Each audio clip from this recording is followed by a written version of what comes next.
中国の繁栄に関しては、ほとんどの人が漢と唐の時代を思い浮かべますが、ハーバードの中国史とケンブリッジの中国史は異なる解釈をしています。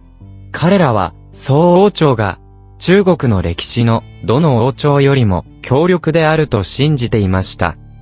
中国の歴史では、漢王朝は強く、宋王朝は弱く、唐王朝は繁栄していると古くから言われています。つまり、宋は漢王朝、唐王朝、秦王朝、明王朝などと比較すると、宋王朝は間違いなく人々の心の中で貧しくて弱い時代でした。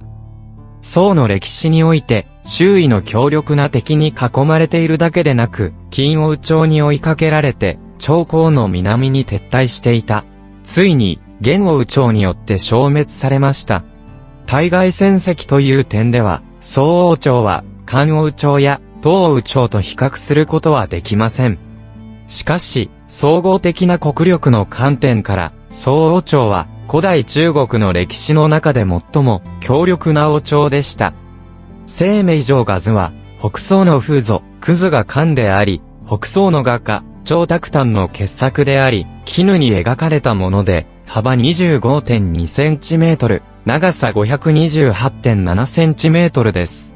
この作品は、12世紀の中国の北宋王朝の首都である東京、別名弁慶、現在の河南省の開封の景観と当時のあらゆる階層の人々の生活状況です。北宋の都市経済情勢を描いたもので、北宋の都である弁慶の繁栄の証である。開封は168年間の長い間に宋王朝の首都でした。9人皇帝を立って、当時は有名な文化、経済、芸術、政治の中心地でした。その繁栄のレベルは、後の世代の手の届かないところにあり、ユダヤ人が定住した中国で最も早い都市でもあります。まず第一に、二つの宋王朝の経済レベルの観点から、有名な英国の経済史家であるアンガス・マディソンの研究によると、10世紀には、中国は、すでに一人当たりの所得の面で、世界経済のリーダー国でした。この経済力は、15世紀まで続きました。技術レベル、天然資源の開発と利用、広大な領土の管理能力の点で、ヨーロッパを上回っていました。しかし、世界経済が明らかに加速した19世紀と20世紀前半までに、中国は衰退していた。西暦960年以降、つまり、張教員が宋王朝を建国した後、中国の一人当たり GDP は450ドルであり、宋王朝の末までに600ドルに達しました。1840年のアヘン戦争の敗北後、中国の経済は停滞し、1870年の一人当たり GDP は530ドルでした。日中戦争の終結後、中国の一人当たり GDP はわずか439ドルで、宋王朝の半分ではありませんでした。国境ない戦後の1950年の中国の一人当たり GDP はわずか448ドルで、宋王朝初期の450ドルほどまで達していなかった。また、当時、遼朝、金朝、朝鮮、日本さえも自国通貨の使用をやめ、宋銭に切り替えました。第2に、宋王朝の人口に関する限り、それは、封建王朝の黄金レベルでもあります。前の唐王朝に関する、その人口はピーク時にわずか約5000万人でしたが、宋内王の人口はピーク時に1億人を超えました。南宋の人口でさえ唐の人口より1000万人以上が増えた。同時に、唐のピーク時には、人口10万以上の都市は17都市しかありませんでしたが、北宋後期には人口10万以上の都市が52都市ありました。また、農業の耕地面積は、東大で約620番径くらい、宋大で約524番径くらいであった。唐の測り基準は宋より小さく、唐の一世は、今日、約 0.783 世。宋の一世は、今日約 0.974 世です。今日の標準に換算すると、島の耕地面積は485番径くらいであり、総王町の耕地面積は511番径ぐらいでした。さらに、東宇町が上岸から天保までの耕地面積を200番径くらい拡大するのは100年以上かかりましたが、総王町が同じ面積を拡大するのに40年しかかかりませんでした。第3に、総王町の科学的成就は中国封建時代の歴史のピークであり、この時期に中国の4つの主要な発明のうち3つが総王町に登場し、火薬、羅針盤、印刷の発明が中国の発展を急速に推進しました。英国の中国科学史の権威であるジョゼフ・ニーダムは、総王町は中国で最も明白な科学技術の進歩を遂げた王朝であり、古代中国の科学技術の成果のほとんどは、総王町からのものであると述べました。総王町の人々は、よりオープンマインドで自由でした。彼らは、技術の発展を差別しなかっただけでなく、技術の発展に注意を払い始めました。多くの技術が本にまとめられて回覧されました。ますます多くの役人がそして学者たちは科学技術を研究し始めました。今では、それらの成果は非常に単純なように見えますが、当時、総王町の技術は他のどの国にも匹敵するものではなく、特に進歩していました。文化的には、総王町は今でも中国の伝統文化の発展の頂点でした。蘇食、蘇順、王安石、芝公は、雲中園、蘇鉄、漢記、応用集、宋教などこれら非常に名高い政治、文学家が総王町に登場しました。哲学、倫理、教育、科学、文学、芸術、医学、工芸などは、すべて前例のない高さに達していました。総王町には、学校教育が発達し、首都には、国史学、大学などが設立されました。また、高度に専門化された、武道、法律、算数、絵画、書道、医学がありました。秦宋、あと、様々な都道府県や郡が学校を設立するよう奨励された。起草の時までに政府が宿泊施設を負担した州都郡の学生の数は15万から16万人に達した。この状況は当時の世界では極めて独特でした。公立の学校に加えて個人的な工学や授業も一般的になり、その中でもアカデミーの繁栄が最も顕著であり、いわゆる四大アカデミー、すなわち世古、学六、枠六道、応天書院などが全国的に有名でした。総王町は科学技術、哲学思想、教育、文学、芸術、歴史などで大きな進歩を遂げました。東大や明、大後期に比べて、宋代の中国人はより入学しやすい。門戸は比較的少なかった。第4に、総王町は繁栄したと魚町の開放的で包容的な特徴を継承し、ビジネスに非常に寛容であり、人々でさえビジネスを奨励しました。商売を抑圧しないのは中国史上唯一の王朝であり、世界史上最古の製造、加工工場が北宋に登場しました。たとえ、造船所、火器工場、製紙工場、印刷工場、製織工場、各地の官用など。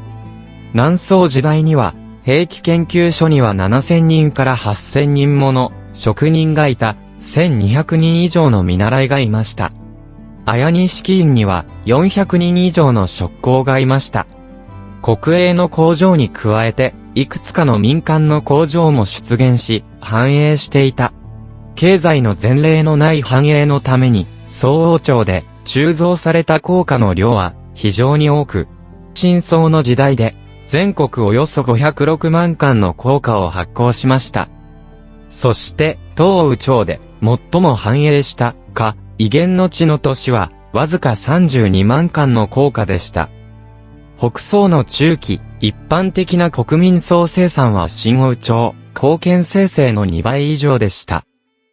宋王朝に初めて商業を中心とした大都市が出現しました。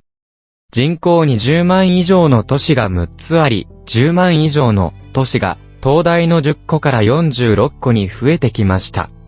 商品経済は宋王朝でピークに達し、宋王朝は中国の伝統的な経済モデルを根本的に打ち破りました。これは他のすべての王朝に比類のない成果です。宋王朝は市民階級にとって最も力強く繁栄し、幸せな時代だったと言えます。これはあらゆる王朝の中で一番ユニークな存在でした。第5に、宋王朝は中国の歴史上、母兵制を主張した唯一の王朝でした。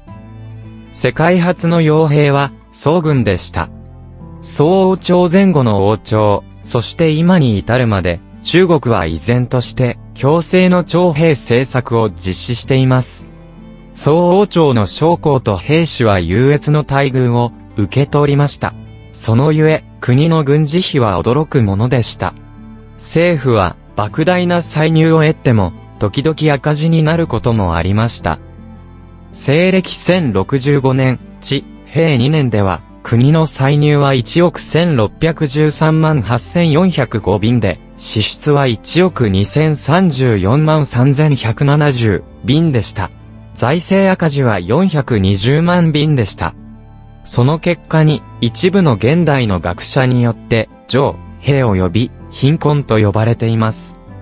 しかし、いずれにせよ、宋王朝の母兵政策は、具体的に、宋の政策の文明と進歩を表した。これは、中国歴代上で、ごく稀である。強い敵であるモンゴルに直面して、南宋王朝は44年間抵抗し、長い間モンゴル軍に抵抗することができて、南宋王朝が弱い王朝であったというわけは、本当にありません。しかし、多数の反政府勢力と一部の弱い大臣のために、最終的に敗北しました。歴史を通して、宋王朝は中国を統一する力がないわけではありませんが、大戦に勝つ来る前に、常に予想外なものが発生しました。皇帝が命を惜しみ死を恐れるか、大臣が弱くか、敵と協力して謀反しました。軍事上では、宋王朝はまた本質的に弱く、地形は低く、防御と攻撃は困難であり、軍馬が不足していたため、騎兵との戦いは困難でした。他の王朝を、宋王朝の同じような状況に置けば、おそらく、宋王朝ほど良いパフォーマンスはないでしょう。他分野での宋王朝の進歩も目覚ましいものでした。宋王朝は、老人ホームなど、多くの社会福祉施設を設立しました。